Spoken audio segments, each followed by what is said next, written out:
Hello students. आज के lecture में हम पढ़ेंगे न्यूक्लियोफिलिक एडिशन रिएक्शंस। ये न्यूक्लियोफिलिक एडिशन रिएक्शंस का पार्ट 1 है। पार्ट 2 आप अगले लेक्चर में पढ़ेंगे। ये reactions aldehyde and ketones provide करते हैं।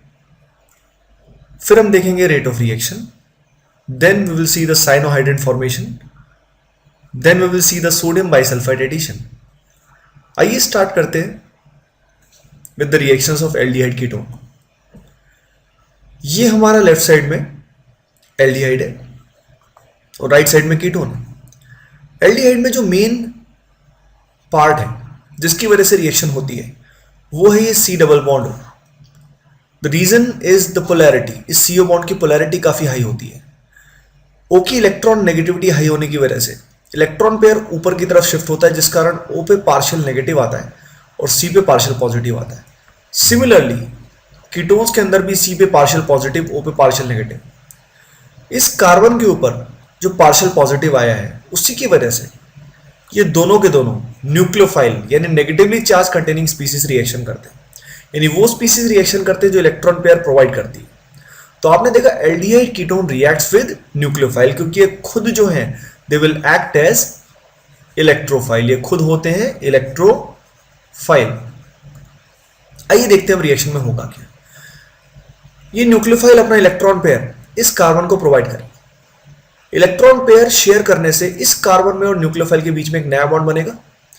और आप सभी को ये बात पता ही है, एक नया बॉन्ड बनाने के लिए कोई पुराना बॉन्ड ब्रेक करना होगा। तो यहाँ पे आर और एच को निकालना पॉसिबल नहीं होता, इसलिए पाई बॉन्ड ब्रेक हो जाता है। यही सिमिलर चीज राइट साइड में होगी, जहां पे अटैक होगा कार्बन पे और पाई बॉन्ड ब्रेक हो जाएगा। आइए देखते हैं अब इससे जो इंटरमीडिएट बनेगा वो क्या बनेगा। इससे कुछ ऐसी स्पीसी बनेगी जिसमें ओ पे आएगा negative charge, pi bond break हो जाएगा और यहां इस न्यूक्लियोफाइल के साथ एक नया सिग्मा बॉन्ड क्रिएट होगा। सिमिलरली इधर भी ऐसे ही होगा। ओ पे आएगा नेगेटिव चार्ज और यहां पे एक न्यूक्लियोफाइल भी जुड़ जाएगा। फाइनली इन दोनों नेगेटिव चार्ज स्पीसी को कोई ना कोई पॉजिटिव चार्ज स्पीसी, जनरली H+ के टाइप का कुछ ना कुछ मिल जाएगा, जिसको इलेक्ट्रॉन पेयर देगा और यहाँ पे न्यूट्रल स्पीसी अवेलेबल हो जाएगी कुछ इस तरीके से। सिमिलरली राइट साइड में भी ऐसा हो सकता है। H+ प्रोवाइड होगा तो जो O नेगेटिव है ये अपना इलेक्ट्रॉन पेयर H+ को देगा, जिससे यहां ऐसा कुछ बन जाएगा, अल्कोहल टाइप से कुछ बन जाएगा। अब ये जो रिएक्शन हुई इसके अंदर कितने स्टेप्स हुए? रिएक्शन हैड 2 स्टेप्स, 2 स्टेप्स हुए। पहले स्टेप में क्या हुआ, न्यूक्लियोफाइल ने अपना इलेक्ट्रॉन दिया एल्डिहाइड के कार्बन को एंड कीटोन के कार्बन को। ये स्टेप जो होता है, जो पहला स्टेप होता है, इट इज स्लो। ये स्लो होता है, that is it is rate determining step. Slow step को ही रेट डिटरमाइनिंग स्टेप बोलते हैं। और अगले जो स्टेप होते हैं वो स्टेप होते हैं fast. The reason is very simple. पहला स्टेप स्लो क्यों है? पहला स्टेप इसलिए स्लो है क्योंकि आप नोटिस कीजिए, पहले जो कार्बन ये आपने देखा, इस कार्बन की हाइब्रिडाइजेशन यहाँ पे है sp2 और यहाँ पे पहले स्टेप होने के बाद कार्बन की हाइब्रिडाइजेशन चेंजेस टू sp3। जब ये sp2 से sp3 पहुंचता है तो इस कार्बन की शेप, इस कार्बन के आसपास जो एटम उनकी शेप प्लेनर से टेट्राहेड्रल हो जाती है, यानी बॉन्ड एंगल जो पहले 120 डिग्री था अब वही बॉन्ड एंगल कितना होगा, 109 डिग्री होगा। बॉन्ड एंगल कम होने की वजह से यहां जो रिपल्शंस होंगे वो पहले से इंक्रीज हो जाएंगे। तो आपने देखा यहाँ पे रिपल्शंस पहले से बढ़ रहे हैं क्योंकि प्लेनैरिटी से टेट्राहेड्रल शेप क्रिएट हो रही है। तो पहला स्टेप स्लो होता है। अब खुद ही सोचिए, इस स्लो स्टेप को अगर हमें फास्ट करना है तो हमें क्या करना पड़ेगा? अगर इस स्लो स्टेप को हमें फास्ट करना है तो न्यूक्लियोफाइल को इस कार्बन पे अटैक जल्दी करना होगा। और वो कब पॉसिबल है? जब इस कार्बन पे, इन कार्बन्स पे डेल्टा+ की वैल्यू इंक्रीज हो जाए। तो आपने देखा इन सारे रिएक्शंस का जो रेट होता है वो मेनली एक ही फैक्टर पे डिपेंड करता है, सबसे मेन वो है डेल्टा+ पे। डेल्टा+ की वैल्यू जितनी ज्यादा होगी इन कार्बन्स पे, न्यूक्लियोफाइल उतना आसानी से अटैक करेगा। ये जो रिएक्शन होती है, इस रिएक्शन को हम बोलते हैं न्यूक्लियोफिलिक एडिशन रिएक्शन। इसको न्यूक्लियोफिलिक एडिशन क्यों बोला जाता है? रिएक्शन को एडिशन इसलिए बोला जाता है क्योंकि इसके अंदर पाई बॉन्ड ब्रेक होकर कुछ ना कुछ ऐड होता है। और न्यूक्लियोफिलिक इसे इसलिए बोला जाता है क्योंकि यहाँ पे जो ऐड होती है स्पीसी वो क्या होता है, न्यूक्लियोफाइल। वो भी कौन से स्टेप में? स्लो स्टेप में। तो आपने देखा एल्डिहाइड कीटोन की सारी रिएक्शंस न्यूक्लियोफिलिक एडिशन होती है। आइए कुछ क्वेश्चन करते हैं। हमें करना है रेट ऑफ न्यूक्लियोफिलिक एडिशन को कंपेयर। तो पहले क्वेश्चन में अगर देखें, ये तीनों की तीनों एल्डिहाइड है। अब हम चेक करेंगे यहाँ डेल्टा प्लस, जिसमें डेल्टा प्लस की वैल्यू ज्यादा होगी ऑटोमेटिकली उसका रेट हाई होगा। तो अगर हम देखें, यहाँ पे मिथाइल ग्रुप है, यहाँ पे आइसोप्रोपाइल ग्रुप है और यहाँ पे तो H है। तो अगर हम देखें, ये जो आइसोप्रोपाइल है, इस ग्रुप का इंडक्टिव इफेक्ट यानी electron donating plus I effect सबसे ज्यादा होगा। फिर ये प्लस आई किसका होगा? मिथाइल का होगा। और हाइड्रोजन का प्लस आई जो होगा ये क्या होगा? लीस्ट। अब जिस ग्रुप का प्लस आई ज्यादा होगा वो इस पॉजिटिव चार्ज को खुद ही सोचिए बढ़ेगा या घट जाएगा? पॉजिटिव चार्ज कम हो जाएगा। पॉजिटिव चार्ज अगर कम होगा तो रेट ऑफ रिएक्शन क्या हो जाएगा? लेस हो जाएगा। यानी ए, बी और सी में सबसे ज्यादा रेट होगा सी का, फॉर्मल्डिहाइड का। सी के बाद रेट होगा ए का एंड फाइनली बी का रेट सबसे क्या होगा? कम। तो आपने देखा कि अगर प्लस आई वाला ग्रुप होता है या प्लस एम वाला ग्रुप होता है तो रेट ऑफ रिएक्शन कम हो जाता है। जैसे देखते हैं आगे, इस एग्जाम्पल में तीनों की तीनों हमारे कीटोन्स अवेलेबल हैं। इन कीटोन्स में अगर देखा जाए, ये दोनों के दोनों मिथाइल ग्रुप क्या शो कर रहे हैं? प्लस आई। दोनों प्लस आई से इस कार्बन के डेल्टा प्लस को क्या कर रहे हैं? स्टेबलाइज। लेकिन अब देखिए, यहां दोनों तरफ क्या है? बेंजीन रिंग है और यहां पे डेल्टा प्लस है।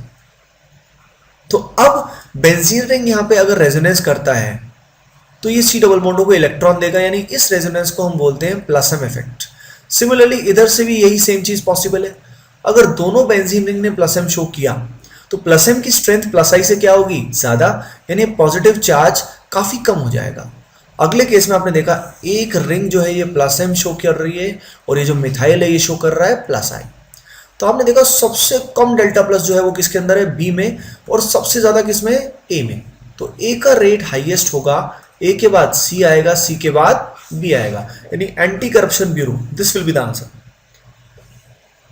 आइए देखते हैं अगला एग्जाम्पल। अगले एग्जाम्पल में हमारे पास एक एल्डिहाइड है, एक कीटोन है। अगर हम ऐसे देखें तो हमें एक बार लगेगा कि बेंजीन के प्लस एम की वजह से यहाँ पे डेल्टा प्लस की वैल्यू काफी कम हो जाएगी। लेकिन आप नोटिस कीजिए, यहाँ पे दोनों तरफ से मिथाइल ग्रुप लगे हैं, जिस कारण स्टेरिक क्राउडिंग काफी इंक्रीज होगी, तो न्यूक्लियोफाइल को यहाँ एंट्री मारने में बड़ी दिक्कत आएगी। तो ऐसे केस में जो रेट ऑफ रिएक्शन वो एल्डिहाइड का ही ज्यादा होगा। तो कभी आपको कोई डाउट आता है तो जनरली एल्डिहाइड और कीटोन में एल्डिहाइड का rate of reaction is more than ketone. आइए अब कुछ रिएक्शंस देखते हैं। पहली रिएक्शन जो हम देखेंगे that is cyanohydrin formation. Cyanohydrin formation के अंदर हमने लिया है कीटोन। अगर इसी में हमें एल्डिहाइड लेना है तो हम आर डैश की बजाय क्या लेंगे? यहाँ पे हाइड्रोजन लेंगे। इसमें जब पोटेशियम साइनाइड लेते हैं और एसिडिक मीडियम लेते हैं तो एक ऐसी स्पीसी बनती है। इस स्पीसी के अंदर इस कार्बन पे OH होता है और उसी कार्बन पे साइनाइड होता है। इस स्पीसी को हम बोलते हैं साइनोहाइड्रिन। अब now the question is how this cyanohydrin is form. So we need to see the mechanism. हमको इसका मैकेनिज्म देखना पड़ेगा। तो देखिए, वी हैव दिस कीटोन, हमारे पास ये कीटोन। अब KCN के पास एक्चुअली K प्लस है एंड CN माइनस है, उसके अलावा H प्लस भी यहाँ अवेलेबल है। हम इस कीटोन की पोलैरिटी को शो करते हैं, यहाँ पे प्लस और यहाँ पे माइनस को दिखाते हैं। अब खुद सोचिए, KCN और H प्लस में से सबसे ज्यादा रिएक्टिव कौन होगा? H प्लस, क्योंकि छोटा साइज है तो इलेक्ट्रिक फील्ड चार्ज डेंसिटी बहुत ही हाई होगी। तो ये O नेगेटिव जो होगा एज ए न्यूक्लियोफाइल इस H प्लस को एज एन इलेक्ट्रोफाइल इलेक्ट्रॉन देगा। इलेक्ट्रॉन जैसे ही इसको मिलेगा O और H के बीच में एक नया बॉन्ड बनेगा। O के इलेक्ट्रॉन शेयर करने की वजह से यहां चार्ज आएगा positive and this is R dash. अब जैसे ही O पे पॉजिटिव चार्ज आएगा, O इस पर्टिकुलर कार्बन से इलेक्ट्रॉन खींचेगा और इस कार्बन पे डेल्टा प्लस की वैल्यू पहले से इंक्रीज हो जाएगी। अब इस पॉजिटिव चार्ज को जिंदगी में किसकी तलाश है? नेगेटिव चार्ज की। और वो नेगेटिव चार्ज कौन है? CN negative.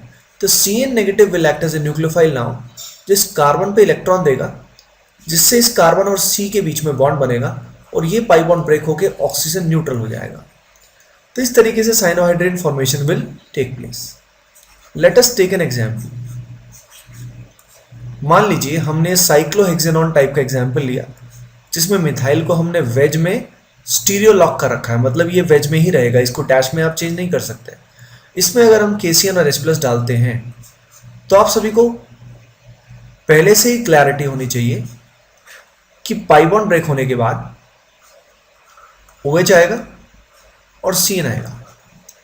लेकिन इस बात का ध्यान रखिए, इस पर्टिकुलर रिएक्शन में total of 2 products will be form, क्योंकि ये सेंटर नया कायरल बना है, तो CN एक बार वेज में आएगा तो OH किस में जाएगा, डैश वाली पोजीशन पे जाएगा, प्लस जो दूसरी स्पीसी बनेगी वो उसका क्या होगा, डायस्टीरियमर होगा, and the whole mixture will be optically active. आइए देखते हैं इसकी एक और रिएक्शन जिसको बोलते हैं सोडियम बाइसल्फाइड एडिशन। ये हमने लिया ketone, we can also take aldehyde. Sodium bisulphite, ये जो NaHSO3 होता है, Na प्लस HSO3 माइनस, इसको बोलते हैं sodium bisulphide. Ketone and sodium bisulphide react करके कुछ ऐसी स्पीसी जनरेट करते हैं। ये कैसे बनता है हम देखेंगे। ये स्पीसी जो बनती है, इस स्पीसी को एक्चुअली हम बाइसल्फाइड एडिशन कंपाउंड बोलते हैं, और इसका जो कलर होता है वो होता है white. It is a white coloured crystalline compound. आइए अब इसका मैकेनिज्म देखते हैं। अब देखिए, हमारे पास ये कीटोन है जिसमें इस कार्बन पे डेल्टा प्लस चार्ज है, और ये HSO3 माइनस, इसके पास नेगेटिव चार्ज है, हेंस ये इलेक्ट्रॉन डोनेटिंग स्पीसी यानी न्यूक्लियोफाइल कहलाएगा। HSO3 माइनस का सल्फर यहाँ पे इलेक्ट्रॉन देगा, जिससे सल्फर के और कार्बन के बीच में बॉन्ड बनेगा, और ये पाई बॉन्ड ब्रेक हो जाएगा, क्योंकि R को और R डैश को निकाल पाना पॉसिबल नहीं होगा, जिससे इस ऑक्सीजन पे नेगेटिव चार्ज आएगा, पाई बॉन्ड वैनिश होगा, और कार्बन सल्फर में ये नया सिग्मा बॉन्ड बनेगा। सल्फर के इलेक्ट्रॉन देने से सल्फर पे पॉजिटिव चार्ज आएगा, O पे नेगेटिव पहले से था ही। तो अब अगला स्टेप बहुत ही इंपॉर्टेंट है। आप नोटिस कीजिए, ये जो O नेगेटिव आपको दिखाई दे रहा है, ये नेगेटिव चार्ज इस H को इलेक्ट्रॉन डोनेट करेगा, जिससे OH में बॉन्ड बनेगा, और ये बॉन्ड ब्रेक होकर इलेक्ट्रॉन पेयर इस सल्फर को स्टेबलाइज करेगा, और फाइनली ये आंसर आएगा। तो रिएक्शन बहुत ही इंपॉर्टेंट है। It can serve as a test for aldehyde and smaller ketones, क्योंकि फाइनली इसमें जो प्रोडक्ट बनता है it is a white crystalline solid. तो guys and girls, let us revise what we have learned so far. इस reaction में, इस पूरे लेक्चर में we have learned about nucleophilic addition reactions. पहले हमने जाना कि एल्डिहाइड और कीटोन्स जो होते हैं किस तरह की रिएक्शन ये करते हैं। इसका रेट जो है वो एक ही फैक्टर पे डिपेंड करता है, सबसे main, that is delta plus. Step इसके अंदर 2 होते हैं, पहला स्टेप स्लो होता है, अगला फास्ट होता है। फिर हमने जाना रेट ऑफ रिएक्शन कैसे कंपेयर करते हैं। अगर ग्रुप प्लस आई या प्लस एम शो करता है तो रेट ऑफ रिएक्शन डिक्रीज होता है। इसके बाद हमने देखा साइनोहाइड्रिन कैसे बनता है। Finally we have seen the reaction of aldehyde ketone with sodium bisulphite. बाकी रिएक्शंस ग्रिग्नार्ड रिएजेंट के साथ एंड बाकी रिएक्शंस जो भी रिमेनिंग है we will see in the part number 2।